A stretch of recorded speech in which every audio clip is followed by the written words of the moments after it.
This segment of the news is brought to you by Sun Oil Limited. Welcome back. Ministers of Finance from Guyana, Barbados, and Jamaica are among 70 participants of a two-day workshop geared at ensuring medium and long-term fiscal and debt sustainability. This, of course, in light of the region's challenges. Here in the Bahamas, government debt to GDP is at an all-time high. Having stronger fiscal institutions with credible and transparent rules-based framework for fiscal policy, then, is key. The government has promised to introduce an appropriate fiscal responsibility legislative framework in time for the 2018-2019 budget. Setting the stage for this morning's workshop was Deputy Prime Minister and Minister of Finance, Peter Turnquest. During the recent budget communication, the government announced its commitment to introduce an appropriate fiscal responsibility legislative framework in time for the next year's fiscal budget. With technical assistance from the IMF and the IDB, we are making good progress on the proposed fiscal rules, with early recommendations targeting an annual budget deficit consistent with a more sustained debt trajectory, limits on spending for salaries and related benefits, and ceilings on contributions to state-owned enterprises. To be effective, however, fiscal rules cannot work in isolation. Our ability to deliver successfully on the measures and transparency requirements is also contingent on the public financial management project currently underway, again with an IDB grant. An IDB loan. I wish it was a grant.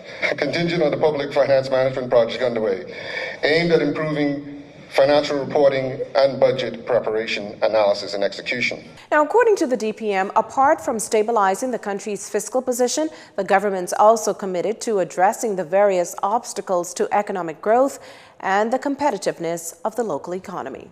Apart from stabilizing the fiscal finances, the government is also committed to addressing the various obstacles to economic growth and the competitiveness of the Bahamian economy. And here there are several policy imperatives that are receiving priority attention. High on the agenda is energy reform, mitigating risk to our macroeconomic stability created by vulnerabilities to adverse weather-related events such as hurricanes, reforms to improving the ease of doing business and strengthening the business environment, initiatives aimed at further strengthening existing apprenticeships and vocational training programs, initiatives such as the recently launched Micro and Small Business Economic Empowerment and Entrepreneurial Initiatives program in Grand Bahama, which will be expanded into Nassau. The two-day seminar takes place at the Hilton Hotel in downtown Nassau. A tragic weekend for 6 families whose loved ones were all killed on the streets between this past Saturday and Sunday, the latest just before 6 last evening. Police say it was around that time that they were called to an accident on corridor number 7 in the area of Government High School involving a black 2007 Honda and a black motorcycle. Both vehicles were extensively damaged. We can also tell you that both the motorcycle driver and his passenger died on impact. However, the driver of the car was uninjured. At last report, he was assisting police with their investigations. Around 1 a.m. that same day, the driver of a Nissan Tita was killed when he lost control of his vehicle and crashed into a lamp pole on the Eastern Road and Johnson Road. Just hours earlier, Grand Bahama and Abaco police reported 2 traffic accidents that left another 3 people dead. In the first incident, a 68-year-old female pedestrian died in hospital after being struck by a white 2006 Ford F-150 truck on Frobisher Drive and Hearn Lane. 3 hours later, a smash-up between a black Nissan Silvia and a white 2003 Suzuki van left 2 people dead and 2 wounded. Investigations are ongoing in all the matters.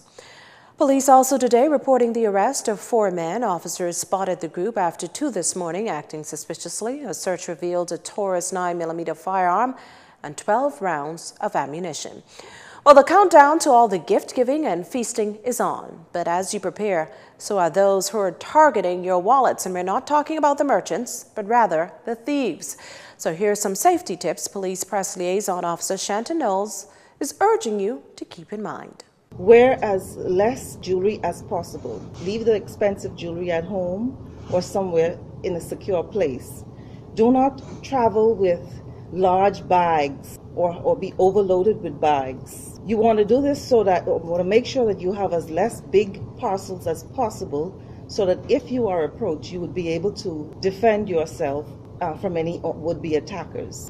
This is especially important in the busy shopping malls and at bus stops. Try not to shop at nighttime, but if you do, shop with others. For you business owners out there, it's equally important you ensure your businesses are properly secured. If you are able to hire reputable security firms to maybe have someone stationed at your premises, but if that is not possible, you must take your own safety into control. Please do not keep large sums of cash in your cash registers or your cash tins. Make frequent deposits as often as you go through the day, and especially during the night when you're closed. Do not keep large sums of money in your safe or on your premises.